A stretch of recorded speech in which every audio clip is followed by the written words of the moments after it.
4 alasan anggaran perang Israel tembus 234 triliun rupiah, salah satunya penyebabnya tak mampu kalahkan Hamas. And that's why the president has added additional military forces to the region, and more forces will be coming in days and weeks ahead to try to deter any actor from widening or deepening this conflict.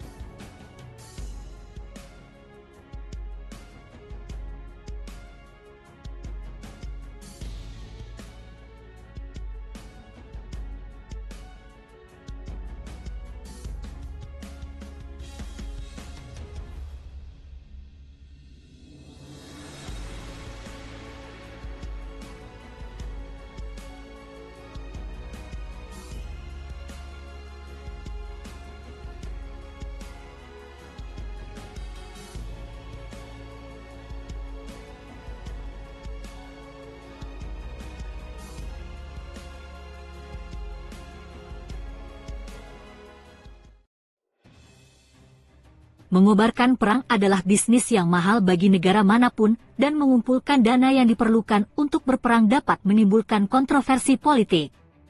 Namun ketika kabinet negara bagian tersebut tidak stabil, penuh rasa tidak percaya, dan terpecah belah, maka pertaruhannya akan semakin besar. Memang benar, pemerintahan Israel ke-37 jarang menikmati keharmonisan sejak mulai menjabat sekitar setahun yang lalu. 3 bulan setelah perang di Gaza, terlihat jelas bahwa dana yang dialokasikan untuk upaya perang tersebut tidak cukup meskipun terdapat suntikan darurat pada bulan Desember sebesar hampir 30 miliar shekel, 7,85 miliar dolar, yang sebagian besar didanai melalui peningkatan pinjaman.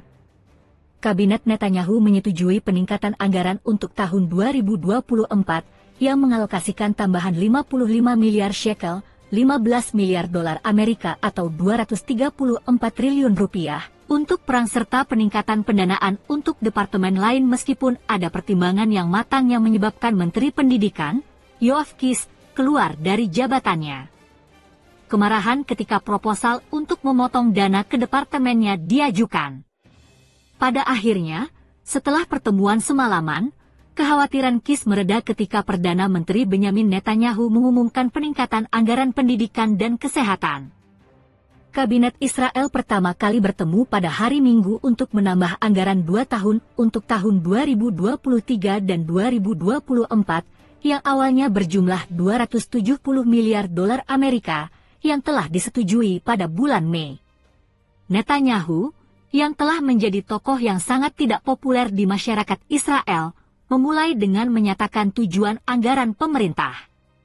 Apa yang diperlukan saat ini adalah, pertama-tama, menutupi biaya perang dan mengizinkan kami melancarkan perang di tahun mendatang dan menyelesaikannya, termasuk melenyapkan Hamas, memulangkan sandera, dan memulihkan keamanan serta rasa aman di wilayah tersebut. Baik utara maupun selatan sehingga warga bisa kembali ke sana, ujarnya kepada kabinetnya, dilansir Al Jazeera. Membuat deklarasi masa perang yang berani adalah satu hal, tetapi membayarnya adalah hal yang berbeda, paling tidak di hadapan statistik yang mengejutkan. Perang Israel di Gaza yang telah menewaskan lebih dari 24.000 warga Palestina, dan ribuan lainnya hilang di bawah reruntuhan dan diperkirakan tewas, serta melukai puluhan ribu lainnya, telah merugikan negara tersebut sekitar 269 juta dolar setiap hari sejak perang tersebut dimulai pada tanggal 7 Oktober. Bank of Israel memperkirakan bahwa biaya terkait perang pada tahun 2023 hingga 2025 dapat mencapai 55,6 miliar dolar Amerika. Hal ini menimbulkan kekhawatiran bagi negara yang, karena merasakan kesulitan keuangan yang sering terjadi akibat perang, mencatat defisit anggaran sebesar 4,2% dari produk domestik bruto, PDB, pada tahun 2023, dibandingkan dengan surplus 0,6% pada tahun sebelumnya. Akibat anggaran baru ini, defisit pada tahun 2024 melebar menjadi 6,6% dari PDB Israel.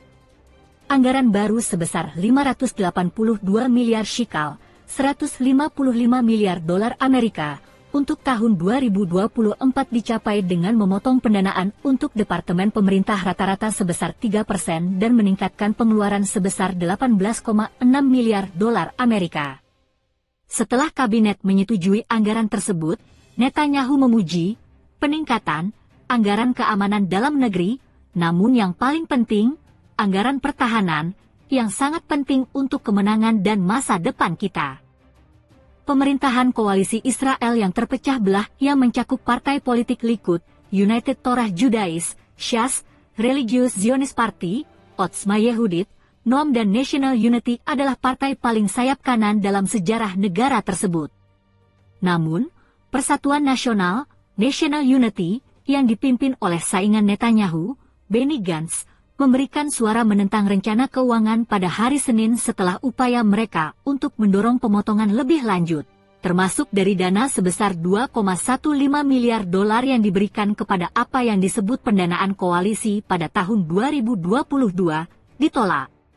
Dana tersebut termasuk dana untuk mendanai pembangunan pemukiman Israel yang sedang berlangsung di wilayah Palestina, yang meskipun ilegal menurut hukum internasional, namun terus berkembang. Yossi McElberg, rekan program Timur Tengah dan Afrika Utara di Chatham House London, mengatakan kepada Al Jazeera bahwa kesepakatan pendanaan koalisi yang dicapai antara Netanyahu dan anggota ultra-ortodoks di pemerintahannya masih sangat diinginkan oleh para menteri. Mereka masih menginginkan perjanjian koalisi yang mengalokasikan dana untuk tujuan mereka, kata McElberg. Pada akhirnya, dana ini hanya terlihat dan potongan kecil sebesar $663,5 juta Amerika. Dana tambahan tersebut akan digunakan untuk membeli perangkat keras militer serta membayar 360.000 tentara cadangan Israel. Juga termasuk dana untuk mendukung lebih dari 100.000 warga Israel yang dievakuasi dari komunitas yang berbatasan dengan Gaza dan negara tetangga Lebanon, tempat pasukan Israel bentrok dengan Hizbullah, kelompok perlawanan Lebanon. Kami mengubah prioritas sehingga setiap pasukan cadangan dan setiap pejuang serta keluarganya mengetahui bahwa ada pemerintah yang mendukungnya dan sepenuhnya menjaganya, kata Menteri Keuangan Bezalel Smotrich setelah anggaran disetujui. Sebagai negara yang sedang berperang, menjaga keamanan internal Israel juga merupakan pertimbangan yang penting.